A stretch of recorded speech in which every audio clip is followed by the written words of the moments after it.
మోకాల నొప్పులకు ఎటువంటి సర్జరీ లేకుండా ఎపియాన్ పెయిన్ క్లినిక్ అందిస్తున్న అత్యాధునిక చికిత్స. రోజువారీ కార్యక్రమంలో ఆయిల్ ఉన్నంత కనపడని కల్తీ ఇంకెక్కడ లేదండి. కనపడదు. చట్టం నుంచి తప్పించుకునే ఆస్కారం ఆయిల్కి చాలా ఉంది.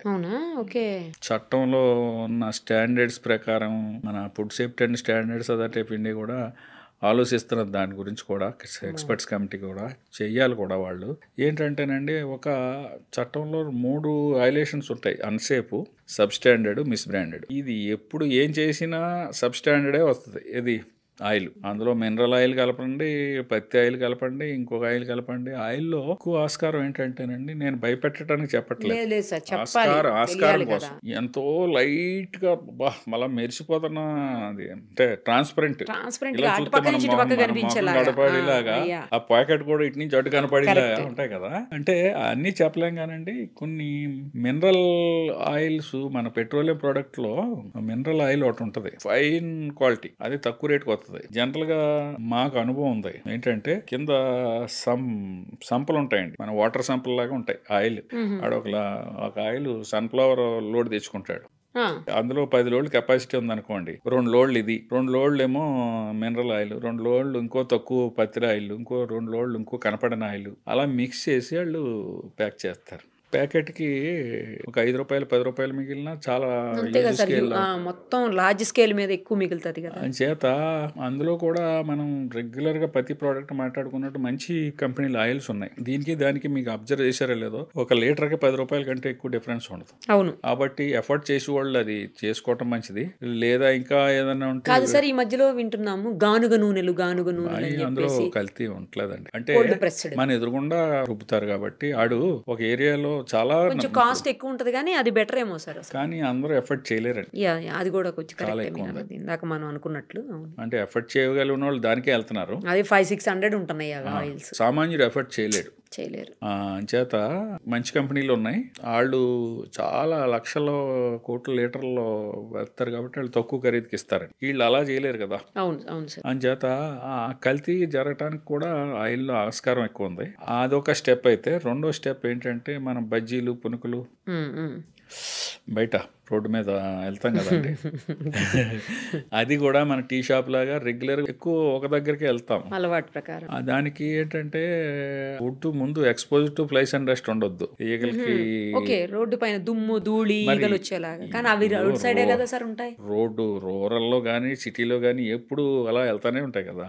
చేత దాన్ని అవాయిడ్ చేయడం కూడా ఏంటంటే, ఫ్రెష్ గా అప్పటికప్పుడు దిగింది అనుకోండి, ఇలాగ దాన్ని వాయు అంటాం కదా మనం. ఇప్పుడు ఇలా తీగానే ఒక రౌండ్ తీసిన వెంటనే ప్యాకింగ్ చేసుకుని ఇలాగా, లేకపోతే బాగా క్లోజ్డ్ ఇదిలో పెట్టి గ్లాసుల్లో పెట్టిన వాళ్ళు దగ్గర ప్రిఫరబుల్. ఆయిల్ వరకు టెస్ట్ చేయడానికి టీపీసీ అనే మిషన్ ఉంటుందండి, టోటల్ పోలార్ కౌంట్ అంటాం దాన్ని. అది గన్లా ఉంటది. దాన్ని ఇలా పెట్టగానే దాని reading digital reading with in seconds లో వచ్చేస్తుంది. అది థర్మోమీటర్ టైప్ లో, థర్మోమీటర్ టైప్ లా అది వెంటనే వచ్చేస్తుంది. మనకి థర్మోమీటర్ ఇక్కడ కనపడుతుంది, ఇదైతే ఇక్కడ కనపడదు, జస్ట్ దాని నెత్తి మీద కనపడుతుంది, హెడ్ మీద. అది 25 దాటిందంటే మన సామాన్యమైన భాషలో మాట్లాడాలంటే ఇంకా విష పదార్థాలు రిలీజ్ అవటం స్టార్ట్ అవుతాయి. దానికి ఒక స్టాండర్డ్, అంటే ఒరిజినల్ గా ఆయిల్ పోసినప్పుడు కలర్ కంటే కొంచెం షేడ్ వచ్చేస్తుంది అప్పటికే, ఎందుకంటే మరిగి ఉండటం. ఇంకా అంతకంటే స్టెప్ దాటింది అనుకోండి, అప్పటికి 3 సార్లు 4 సార్లు మరగబెట్టి ఉంటాడు. ఆ స్టెప్ దాటింది అనుకోండి, ఇది 25 నుంచి 30కి 32కి 35కి 37కి వెళ్ళిపోతుంది. ఇందులో ఎక్కువ అయితే అక్కడ కూడా డార్క్నెస్ పెరుగుతుంది. అంచేత విజిబిలిటీ అందరూ మిషన్లు పెట్టి చూడలేరు. దానికి గవర్నమెంట్ ఒక ప్రత్యేకమైన ఇది పెట్టిందండి, మొబైల్ ల్యాబొరేటరీలు ఇచ్చేసింది. తెలంగాణకి, ఆంధ్రాకి, ఇండియాలో అన్ని స్టేట్లకి ఇచ్చారు. మన తెలంగాణలో 5 ల్యాబొరేటరీలు తిరుగుతున్నాయి, మొబైల్ ల్యాబ్స్ విత్ 4 ఇన్స్పెక్టర్లు ఉంటారు. ఫ్రీక్వెంట్ గా ఎవరి ఏరియా ఆ ఏరియా సరౌండింగ్ ఏరియా వాళ్ళు కూడా వెళ్తారు అనమాట. ఆ మిషన్ తో చెక్ చేస్తారు, తేడా వస్తే అక్కడే డిస్కార్డ్ చేపిస్తారు. ఇంకొక విషయం మనం ఈ సందర్భంగా చెప్పాల్సింది ఏంటంటే, వాళ్ళు అంత లాస్ కూడా పెట్టుకోక్కర్లేదు. ఇప్పుడు food safety authority of India ఏం చేసిందంటే, ఇటు 120 రూపాయలకి అతను ఆయిల్ కొన్నాడు అనుకోండి, వీళ్ళు 30 నుంచి 40 రూపాయలకి ఖరీదుకి గవర్నమెంటే కొనేసుకుంటుంది. ఎందుకు ఏం చేసుకుంటారు సార్ దాన్ని? ఈ కల్తీని నివారించడం కోసం. అంటే హోటల్ ఉన్నారు, వాళ్ళు కొంత ఇలా మరిగిన దాన్ని మళ్ళీ ఎవరికైనా అమ్మేశారనుకోండి, వీడు మళ్ళీ వచ్చి ఇక్కడ బజ్జీలో పనుకులు వేస్తాడు. ఇంటర్న్ పబ్లిక్ హెల్త్ ఎఫెక్ట్ అవుతున్నది కాబట్టి దీన్ని వేరే ప్రోడక్ట్ వెహికలర్ ప్రాసెస్ చేసి వేరే దానికి యూసేజ్ లాగా గవర్నమెంట్ ఇలాంటి మాల్ ప్రాక్టీస్ని అవాయిడ్ చేయడం కోసం మనకి ఇప్పుడు నెలకి ఒక 15,000 10,000 పైన లీటర్లు ఫుడ్ సేఫ్టీ అథారిటీ రీసెంట్గా మొదలుపెట్టింది. దీనికి మనకి ఒక కన్సర్న్డ్ ఇన్స్పెక్టర్లో ఒక రెస్పాన్సిబుల్ ఇన్స్పెక్టర్ని పెట్టారు జిహెచ్ఎంసీ వరకు. ఆయన దాన్ని మానిటర్ చేసుకుంటారు. ఆయన డ్యూటీ చేస్తూ దీన్ని మానిటర్ చేసుకుంటూ ఉంటాడు. రికగ్నైజ్డ్ ఏజెన్సీస్ ఉంటే వాళ్ళకి ఇచ్చేలాగా. ప్లస్ ఇన్స్పెక్టర్ ఎక్కడికి వెళ్ళినా మీ ఆయిల్ ఎక్కడికి వెళ్తున్నారో ఒక విజిబిలిటీ ఉంటాం. ఒక కన్నేసి ఉంచుతున్నారు.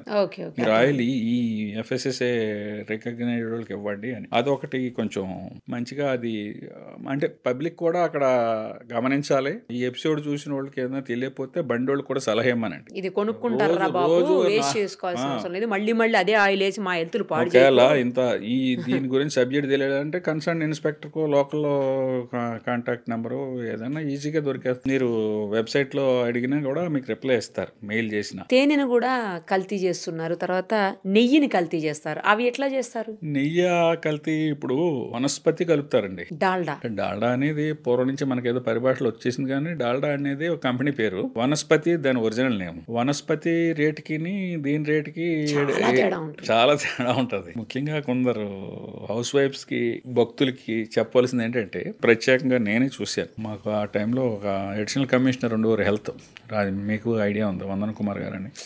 ఆయన మోండా మార్కెట్లో 80 రూపాయలకి ఆ రోజుల్లో, అంటే ఇది ఆల్మోస్ట్ అరౌండ్ 15 years బ్యాక్ అనుకుంటా, ఇంకా జరుగుతున్నదేమో అని అనుమానం మాకు. ఎందుకంటే మీరు కొంటారు ఏదో అవునయ్య అని కొంటున్నారు, అది కూడా మార్కెట్ లో 600-700 కంటే తక్కువ ఇవ్వలేరు అవునయ్య మంచిది. మనం 100 రూపాయలకి 200కి ఇస్తున్నారంటే ఆలోచించాలి. ఆ రోజులో 80 రూపాయలకి వస్తున్నదంటే మేము ఆలోచించాం. సార్ వెహికల్ అది పెట్టేసి మీడియాని ఎక్కడో పెట్టుకుని అసలు దీని మీద చర్చ చేద్దాం అని వెళ్తే, మనం ఇలాగ 4 కిలోలు ఆర్డర్ ఇవ్వగానే ఆడు ఫోన్ చేసాడు, ఒక కుర్రాడు వచ్చాడు, మనం 320 రూపాయలు ఇట్టి ఇచ్చేసాం. ఆడు ఎక్కడికి వెళ్తున్నాడని పట్టుకుంటే ఒక దగ్గరికి వెళ్తున్నాడు. ఏంట్రా బాబు అంటే డెలిబరేట్ గా చెప్పాడు అండి. అది ఇప్పుడు ఏంటంటే అది అసలు ఆవు నెయ్యి అనేది 1 గ్రాము కూడా లేదు అందులో, ప్యూర్ గా వనస్పతి అమ్మినా పర్వాలేదు. వనస్పతి కూడా దానికి స్టాండర్డ్స్ ఉన్నాయి, అది కూడా ఆరోగ్యానికి మంచిదిగా చెడ్డేం కాదు. కాకపోతే ఆవు నెయ్యి వేరు, వనస్పతి వేరు.